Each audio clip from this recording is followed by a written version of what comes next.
नमस्कार, न्यूज 69 में आपका स्वागत है। मैं हूं आपके साथ अंकिता। चलिए बढ़ते हैं खबर की ओर। भोपाल में अब सड़कों पर निराश्रित गाय घूमती नहीं दिखेगी। राज्य सरकार ने इस दिशा में बड़ा कदम उठाते हुए स्वावलंबी गौशाला मॉडल तैयार किया है। पशुपालन मंत्री लखन पटेल ने कहा है कि सरकार प्रदेश भर में ऐसी गौशालाएं विकसित करने जा रही है जिनमें हजारों गायों के रखरखाव की व्यवस्था होगी। मध्य प्रदेश सरकार अब निराश्रित गौवंश की समस्या को लेकर मिशन मोड में काम कर रही है। पशुपालन मंत्री लखन पटेल ने बताया कि राज्य में लगभग 130 एकड़ जमीन पर एक बड़ी स्वावलंबी गौशाला बनाई जा रही है। यह एक मॉडल प्रोजेक्ट होगा जिसमें 5,000 से लेकर 25,000 तक गायों को रखने की क्षमता होगी। मंत्री ने बताया कि प्रथम चरण में 19 स्थानों पर भूमि आवंटन की प्रक्रिया शुरू की जा रही है। सरकार का उद्देश्य है कि सड़कों पर कोई भी गौवंश बिना आश्रय के ना दिखे। उन्होंने यह भी कहा कि इसके लिए केवल सरकारी प्रयास ही पर्याप्त नहीं होंगे, जन भागीदारी और जन जागरूकता भी उतनी ही आवश्यक है। अक्सर लोग गाय को तब तक पालते हैं जब तक वह दूध देती है और उसके बाद उसे छोड़ देते हैं। ऐसा ना हो, इसके लिए राज्य सरकार एक जन जागरण अभियान भी चलाने जा रही है। आज गोवर्धन पूजन का यहाँ सफल आयोजन किया गया। माननीय मुख्यमंत्री जी का मैं धन्यवाद और आभार भी करता हूँ कि गत वर्ष से उन्होंने शासकीय तौर पर गोवर्धन पूजा मनाने का जो पूरे प्रदेश में कार्यक्रम चलाया। आज मैं देख रहा हूँ मेरे क्षेत्र में और प्रदेश में छोटी से छोटी गौशाला पर भी गोवर्धन पूजा का आयोजन किया जा रहा है। जैसा हम जानते हैं परंपरागत रूप से हजारों वर्षों से चला आ रहा है, लेकिन उसको सरकारी तरह से मनाना और उसको जन जन तक पहुंचाना, ये मुख्यमंत्री जी की नवाचार की सोच है। उनके लिए मैं बहुत बहुत आभार करता हूं। आप सबके माध्यम से पूरे प्रदेश की जनता के लिए दीपावली और गोवर्धन की पूजा की बहुत बहुत शुभकामनाएं, बधाई देता हूँ।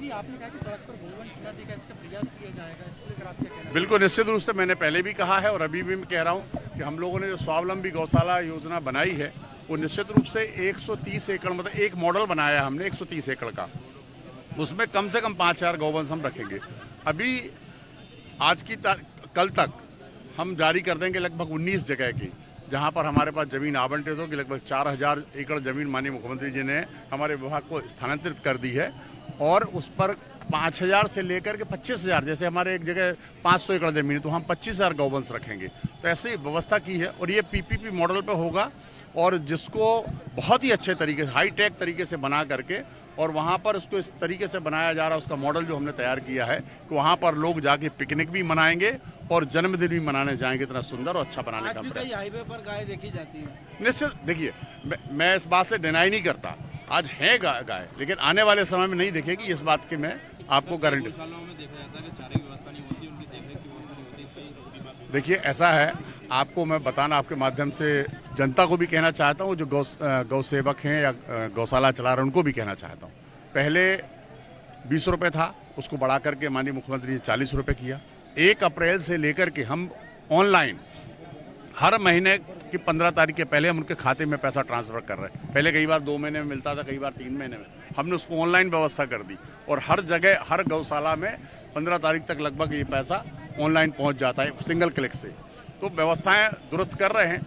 हमने तो एक और नया प्रयोग कर रहे हैं जो आपको जानकर आश्चर्य होगा कि हम एक चिप डेवलप कराई है मैंने, जिस चिप से अटेंडेंस रोज की रोज गौशाला की गाय की अटेंडेंस हो जाएगी। रोज की रोज स्कैन करेगा तो पूरी अटेंडेंस हमको यहाँ शाम को हमें मालूम चल जाएगा आज गौशाला में कितनी गाय उपस्थित थी। तो हम व्यवस्था कर रहे हैं, नवाचार भी कर रहे हैं और प्रयास कर रहे हैं कि गौ माता भी व्यवस्थित हो और लोग भी इससे जुड़ने का काम करें। मैंने अब यहाँ भी अपील की, मैं हर जहाँ मुझे मौका मिलता है मैं वहाँ अपील करता हूँ, कोशिश करता हूँ कि जनता को जब तक ये जन आंदोलन नहीं बनेगा, हम देखते हैं कि गाय, जैसा आपने कहा कि गाय सड़कों पर है, इसको जन आंदोलन बनाना पड़ेगा क्योंकि बहुत सारे लोग गाय को दूध लगा करके छोड़ देते हैं। अगर हम इसको अलग अलग कलर में हम टैग भी कर देंगे या उसकी व्यवस्था करेंगे कि पहचानी जा सके कि निराश्रित गौ माता कौन सी है और पशुपालक की कौन सी है, तो बहुत सरलता होगी।